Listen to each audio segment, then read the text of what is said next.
Let us see structure of Golgi apparatus. Golgi body, Golgi complex.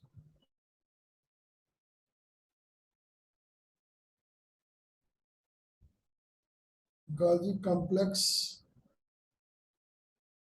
it is found single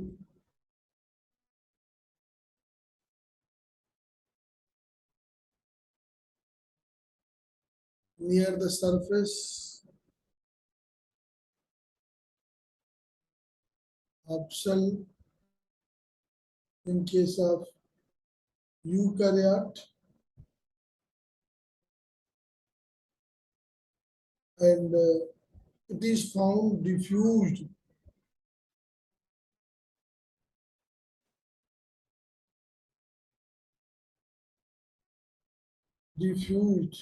in invertebrates.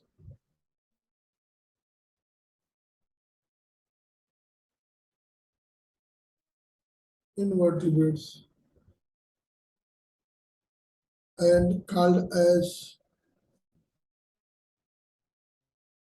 Dictyosome. अगर ये अकेला है, vertebrate में है, surface के पास है, या ये डिफ्यूज्ड है, पूरे साइटोप्लाज्म में फैला हुआ है, किसी एक जगह नहीं है, तो इसको हम बोलते हैं डिक्टियोसोम.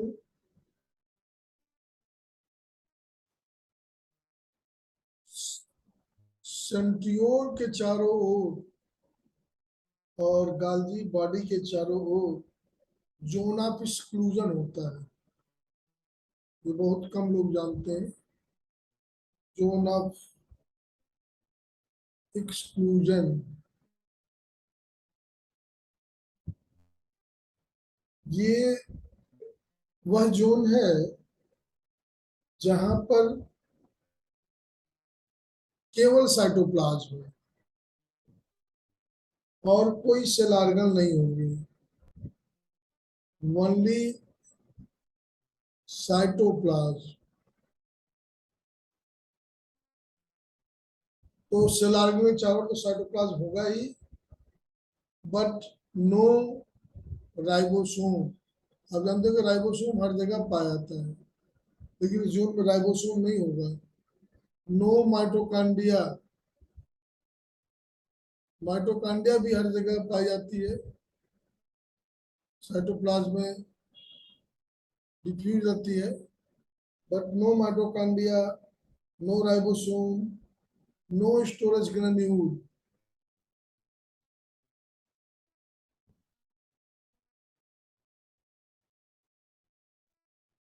ये पूरा क्लियर जोन है. Clear zone around Golgi body and centriole. ये याद रखना है. Golgi body और सेंट्रियोल के चारों ओर एक क्लियर जोन होता है जिसको जोन ऑफ एक्सक्लूजन बोलते हैं. ये पता रहे. फिर कंपोनेंट ऑफ Golgi body कौन कौन से हैं? तो Golgi body जैसे कि ER है, तो उसी तरह Golgi body के भी 3 कंपोनेंट हैं. एक है सिस्टर्नी, ये मेजर कंपोनेंट है. दूसरा कंपोनेंट ट्यूबूल है, और तीसरा कंपोनेंट वेसिकल है. सिस्टर्नी कैसे है? ये फ्लैट है, साइक्लाइक है,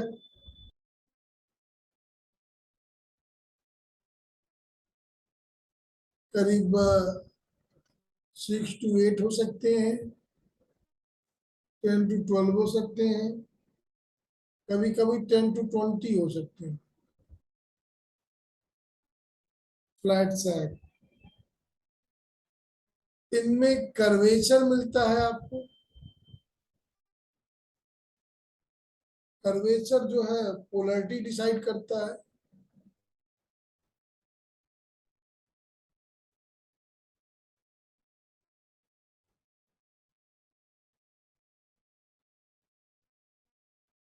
अगर देखा जाए सिस फेस है या ट्रांसफेस है, अगर ये कर्वेचर आपका कॉन्वेक्स है, कॉन्वेक्स है तो इसको हम फॉर्मेटिव फेस बोलते हैं।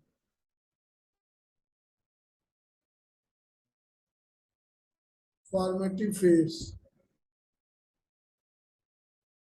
या इसको हम सिस फेस बोलते हैं।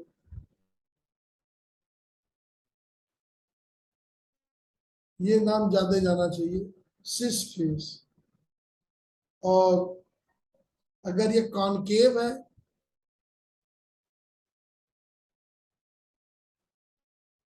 तो ये मैच्योरिंग फेस है।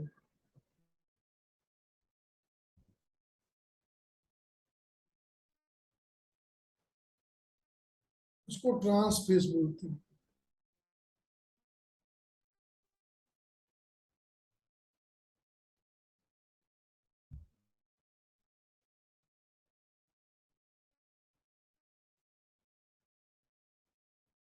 देखें, अगर स्ट्रक्चर में देखें कैसे पता चलेगा सिस फेस कौन सा है, ट्रांस फेस कौन सा है। तो जैसा हमने कहा कि अगर ये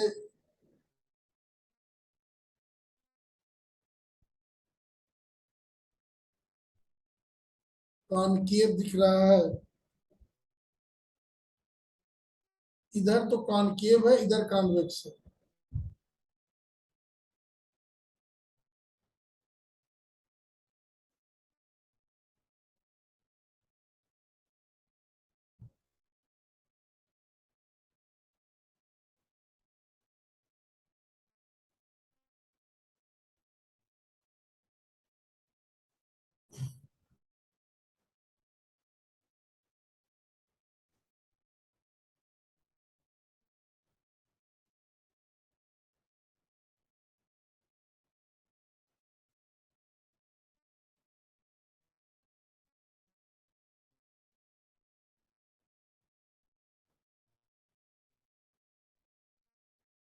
तो ये फेस इसका यहाँ पर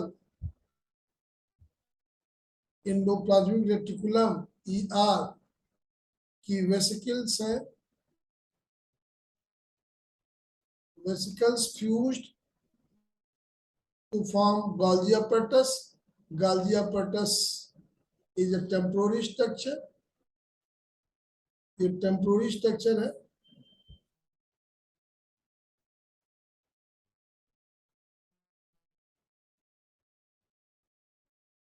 तो ये टूट टूट के वेसिकल,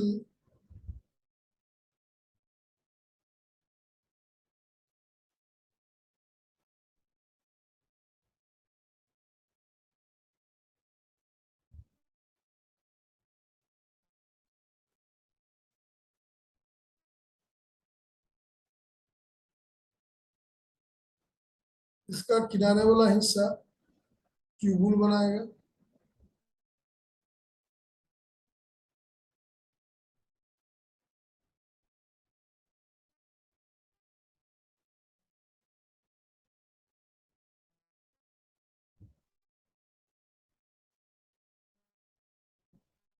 ये जो स्ट्रक्चर है सैक लाइक है, ये सिस्टर्नी है, ये ट्यूबुल है,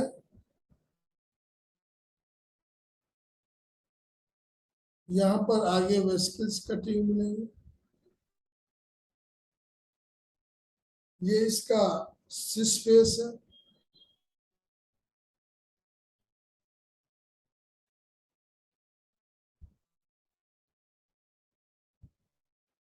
सिस फेस है मतलब इस कैसा है, कॉन्वेक्स है, मतलब फॉर्मिंग फेस है।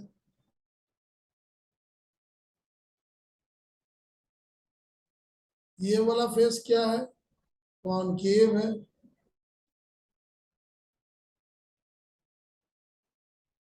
तो ये कैसा ट्रांसफेस है।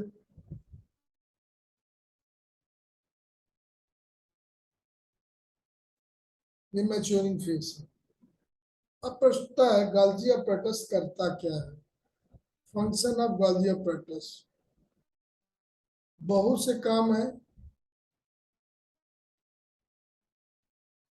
फंक्शंस ऑफ गाल्जी अपरेटस, तो अगर हम देखें गाल्जी अपरेटस सेल वॉल के लिए मैट्रिक्स बनाता है। It synthesize takes part in formation of matrix, matrix for cell wall. उस मैट्रिक्स में क्या पाया जाता है, तो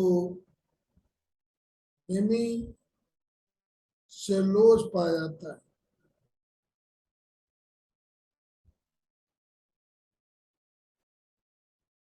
तो हेमी सेलोज और उसके साथ साथ सेलुलोज,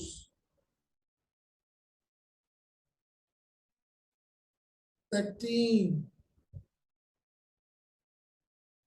ये मैट्रिक्स का पार्ट है। And these are synthesized in Golgi apparatus. Golgi apparatus जो है ग्लाइकोलिपिड बनाता है। It takes part in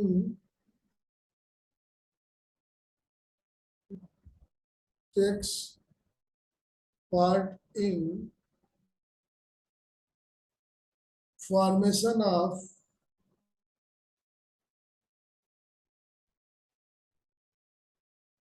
glycolipid,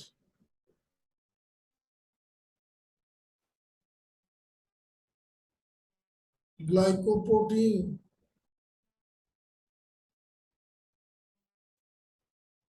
ये बनाते हैं ग्लाइकोकैलिक्स।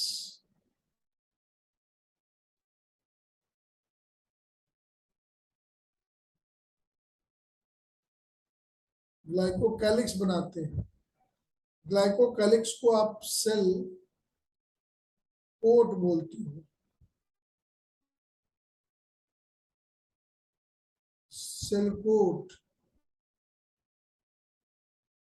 ग्लाइकोकैलिक्स,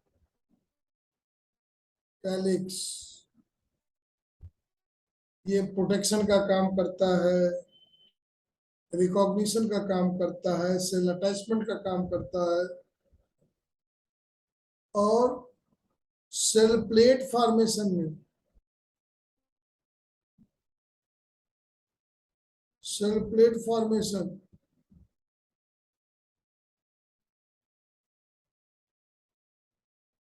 इसके लिए जो पेक्टिक कंपाउंड होते हैं,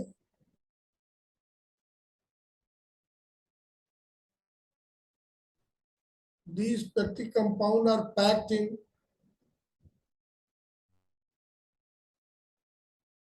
in vesicle। ये वेसिकल में पैक्ड होते हैं। और आप जानते हैं कि जब सेल प्लेट बनता है तो गाल्जी अपरेटस से ये वेसिकल्स निकल करके सेंटर में आकर के यहाँ पर फ्यूज हो जाते हैं, जो पेक्टिक कंपाउंड डाल देते हैं जिससे सेल प्लेट बन जाता है।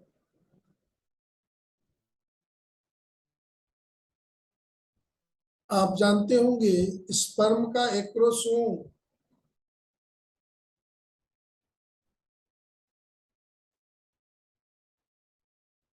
Acrosome is made up of Golgi apparatus।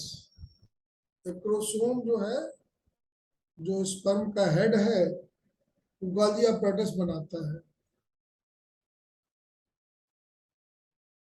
उसके बाद एंडोक्राइन ग्लैंड जितनी है, endocrine gland, they secrete hormone. This hormone is synthesized in Golgi apparatus. This hormone is synthesized in Golgi apparatus.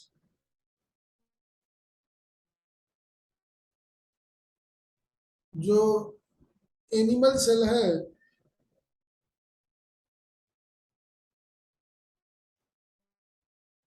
Animal cell जो के लिए for animal cell cementing material कौन है, cement क्या है,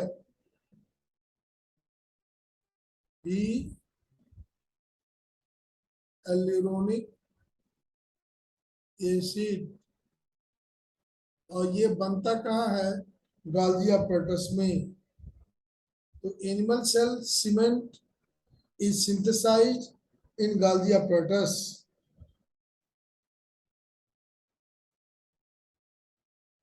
जो स्वेट है,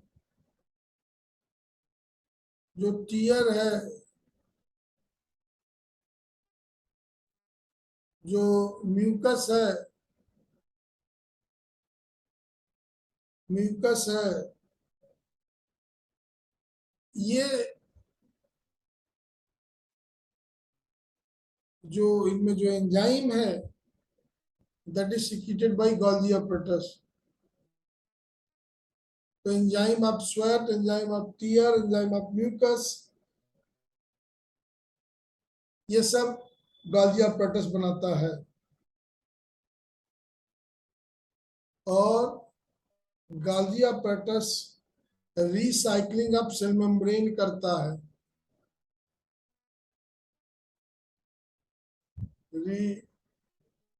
रिसाइकलिंग ऑफ सेल मेम्ब्रेन। ये थोड़ा समझना होगा कैसे होता है।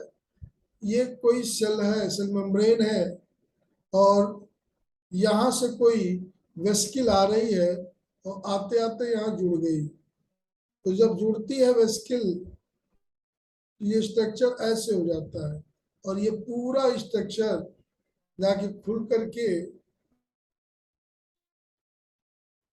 सेल मेम्ब्रेन में इतना हिस्सा जुड़ जाता है। तो जो सेल मेम्ब्रेन में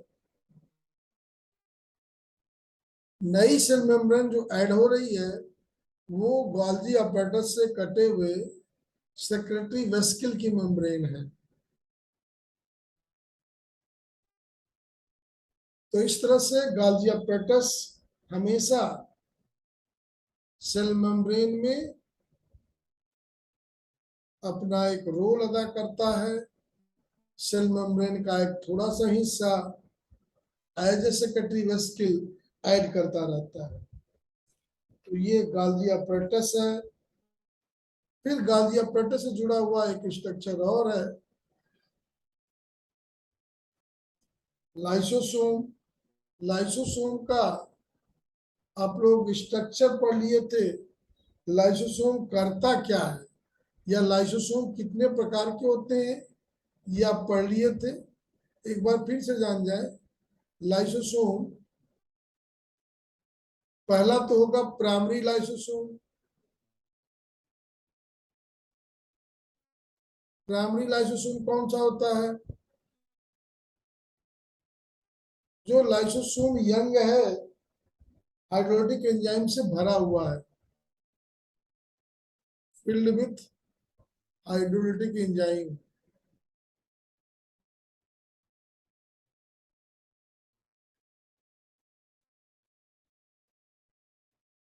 ये प्राइमरी लाइसोसोम है। सेकेंडरी लाइसोसोम कौन सा होता है,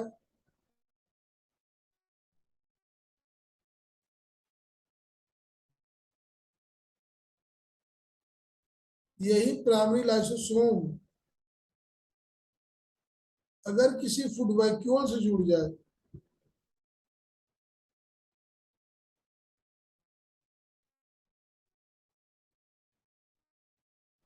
तो ये कहलाएगा सेकेंडरी।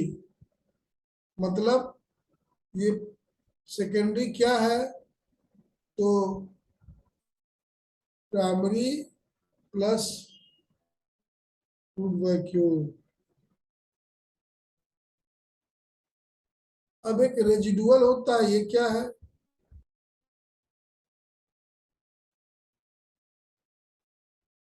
रेजिडुअल लाइसोसोम,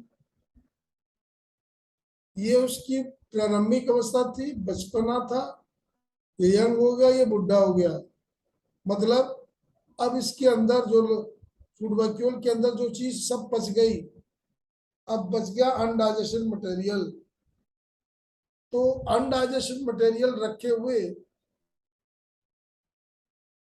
स्ट्रक्चर को रेजिडुअल लाइसोसोम कहते हैं। तो इसमें क्या भरा होगा? अनडाइजेस्टेड फूड होगा। ये बेसिकली अपने उम्र के अनुसार पहले प्राइमरी, बाद में सेकेंडरी रहता है, अंतिम अवस्था में वो रेजिडुअल हो जाता है। लेकिन कभी कभी ये प्राइमरी जो है, अगर सेल ऑर्गेनेल को खा लिया,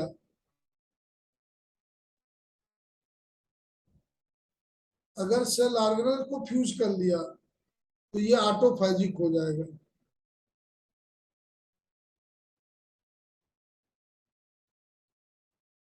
और ये तब होता है जब सेल को सुसाइड करना होता है, कोई डिकेइंग सेल है उसमें होता है।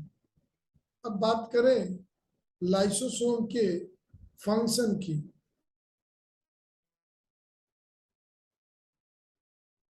फंक्शन ऑफ लाइसोसोम,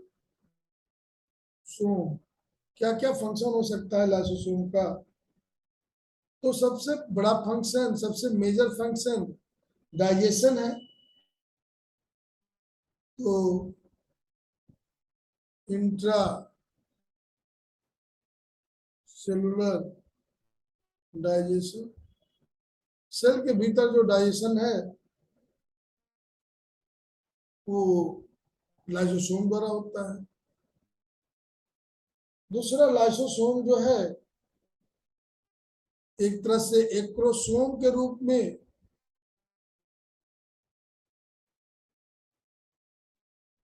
ये जोना पेलुसिडा को डाइजेस्ट करती है और फर्टिलाइजेशन में ये हेल्प करता है।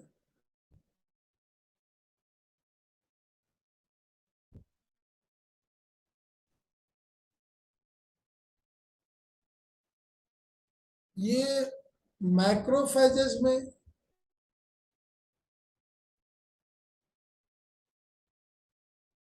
डब्ल्यूबीसी में, जहां डिफेंस की बात आती है, ये डिफेंस का काम करेगा और माइक्रोब्स को डाइजेस्ट कर जाएगा।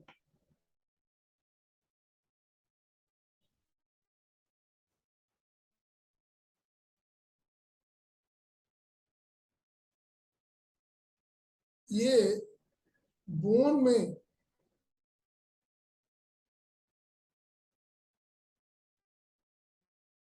बोन में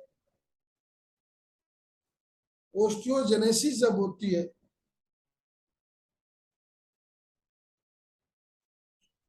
बोन कैसे बनता है? कार्टिलेज से बनता है। कार्टिलेज से बोन बनेगा। कैसे? इसमें कुछ कॉन्ड्रोब्लास्ट सेल होती है। ये कॉन्ड्रोब्लास्ट सेल जो है, ये मल्टी न्यूक्लिएटेड होती हैं।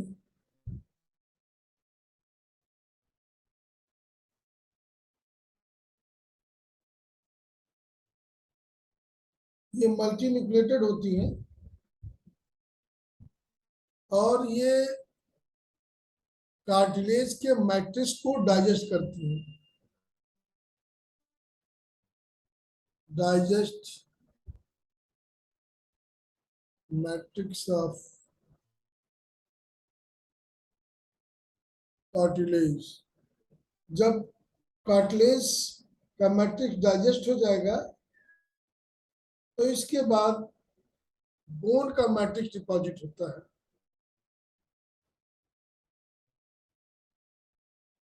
Bone matrix deposited, bone matrix deposit हो जाता है।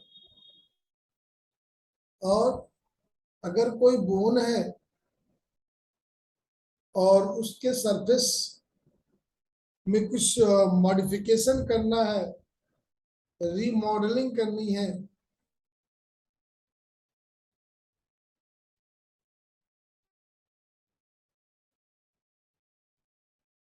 रीमॉडलिंग ऑफ बोन,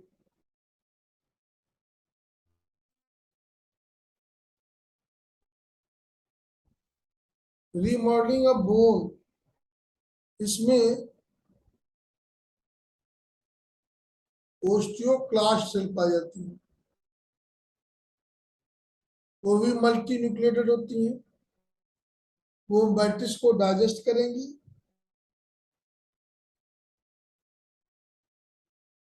तो अगर बोन का कोई हिस्सा ज्यादा निकल गया है या उसको समाप्त करना है, उसको डीजेनरेट करना है, बोन को एक नया स्वरूप देना है, तो ये काम ओस्टियोक्लास्ट सेल करेंगे। कुछ और काम में देखें, कभी कभी कुछ डिजीजेस होती हैं, उनका कारण लाइसोसोम होता है। उसमें एक है लंग फाइब्रोसिस।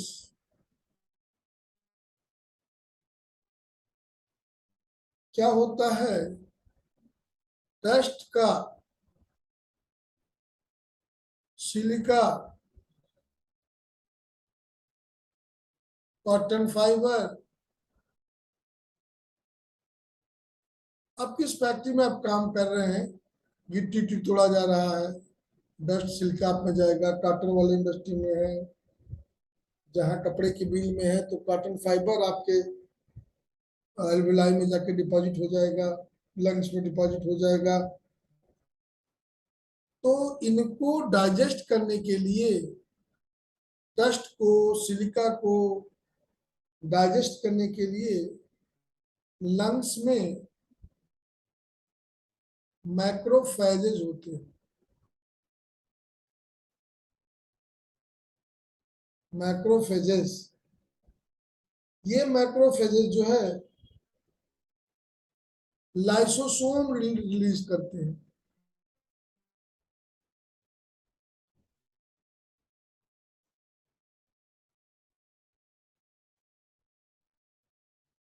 अपना लाइसोसोम, उससे निकले हुए एंजाइम वो ले आकर के डाल देंगे यहाँ पर, दैट विल डाइजेस्ट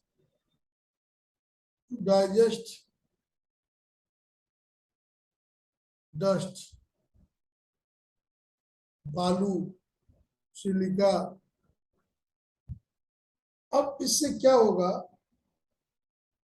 आसपास की सेल डैमेज होने लगेगी, तो इससे सेल डैमेज होगा, और सेल डैमेज के कारण जो है कोलेजन फॉर्मेशन स्टार्ट,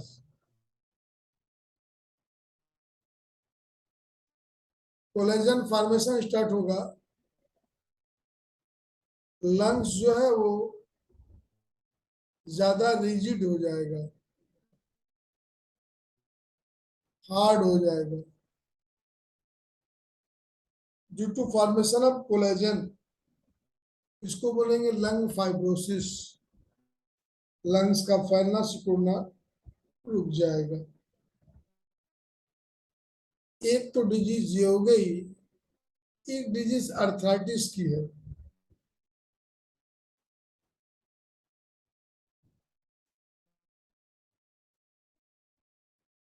कौन सी अर्थराइटिस, रीनो अर्थराइटिस,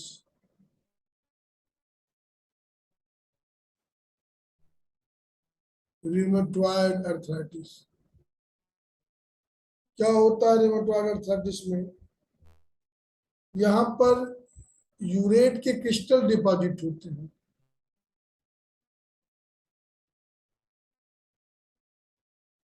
अगर यूरिया ज्यादा है, यूरिक एसिड ज्यादा है, तो यूरेट क्रिस्टल डिपॉजिट होंगे। और कहाँ? ज्वाइंट पे, डिपॉजिटेड इन ज्वाइंट्स, ज्वाइंट में डिपॉजिट हो जाएंगे। तो वहां पर फिर वही वाली बात आएगी, कोई क्रिस्टल डिपॉजिट हो रहा है तो मैक्रोफेजेस विल कम,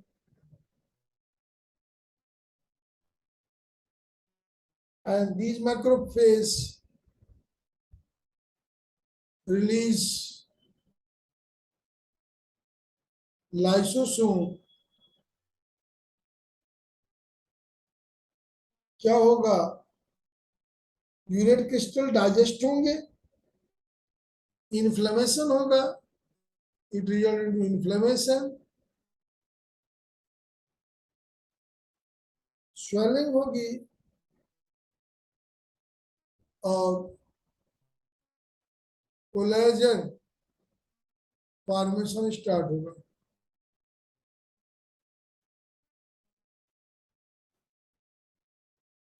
और कोलेजन फॉर्म बनने से ज्वाइंट है कि मोबिलिटी रुक जाएगी।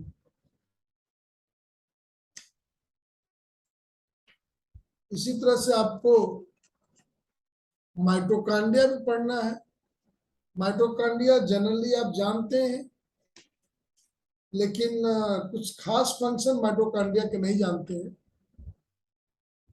माइटोकांड्रिया का स्ट्रक्चर नहीं जानते हैं। माइटोकांड्रिया में दो मेम्ब्रेन होती है, एक आउटर और एक इनर। अगर पूछा जाए इन दोनों में अंतर क्या है, आउटर मेम्ब्रेन, तो आउटर मेम्ब्रेन आपको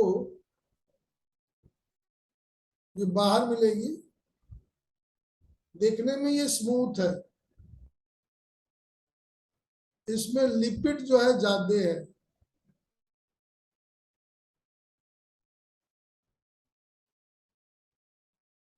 लिपिड 40% है, प्रोटीन कम है,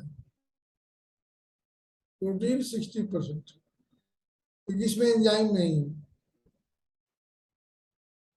ये परमिएबल है, कोई भी चीज में घुस सकती है। और इनर मेम्ब्रेन, इनर मेम्ब्रेन तो ऐसे होती है, फोल्डेड होती है,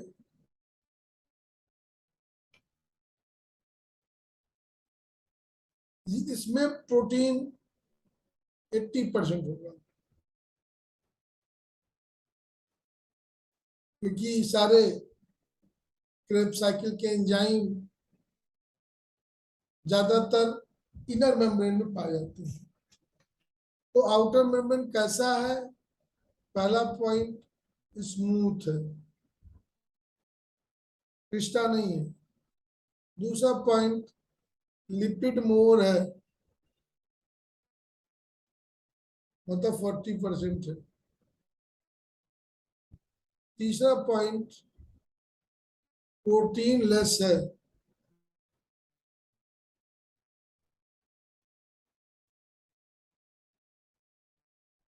चौथा पॉइंट, परमिएबल है,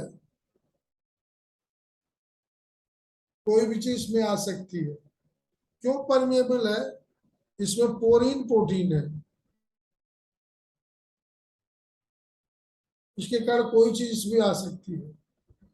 इसमें क्रेब साइकिल के एंजाइम नहीं है, F0 F1 पार्टिकल एब्सेंट है।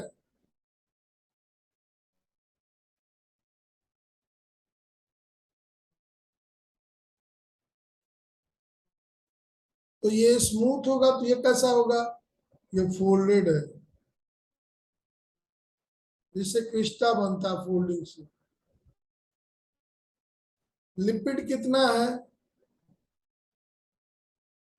लिपिड 20% है। प्रोटीन कितना परसेंट है? 80% है, क्योंकि इसमें एंजाइम है। ये परमिएबल है, ये सेलेक्टिव परमिएबल है, तो इसको भीतर जाने देगी।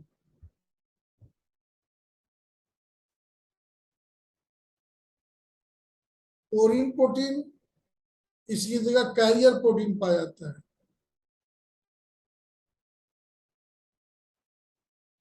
क्योंकि ये कुछ चीज को आने जाने देगा। F0 F1 पार्टिकल पाया जाता है।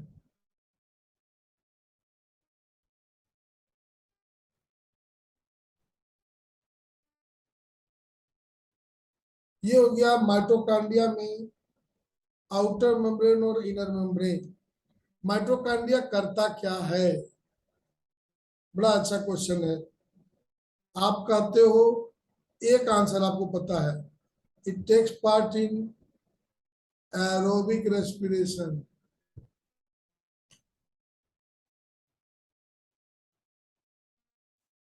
मतलब क्रेब साइकिल। और यूटिलाइज क्या करता है? O2। और रिलीज क्या करता है? CO2। ये सभी जानते हैं। इसके बाद वाला लोग कम ही जानते हैं। पावर हाउस ऑफ एटीपी है, ये भी शायद सभी लोग जानते हैं।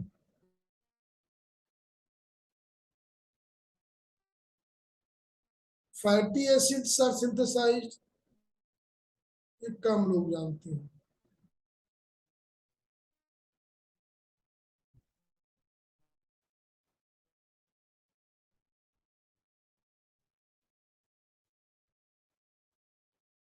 ये कम लोग जानते हैं। अमीनो एसिड आर सिंथेसाइज्ड, ये और कम लोग जानते हैं। अमीनो एसिड कौन सा? ग्लूटामिक एसिड, एस्पार्टिक एसिड,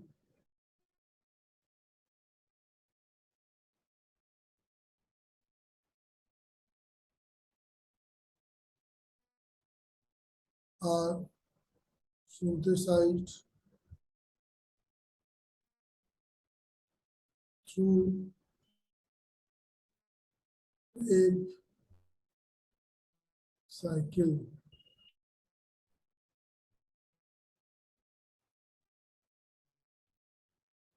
ये तमाम इंटरमीडिएट बनाता है, जैसे क्लोरोफिल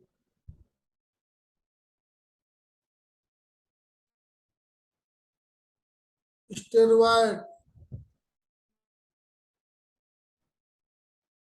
एल्केलॉयड,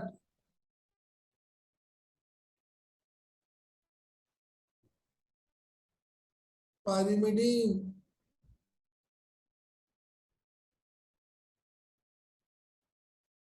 उसकी सिंथेसिस सभी माइटोकांड्रिया में होती है।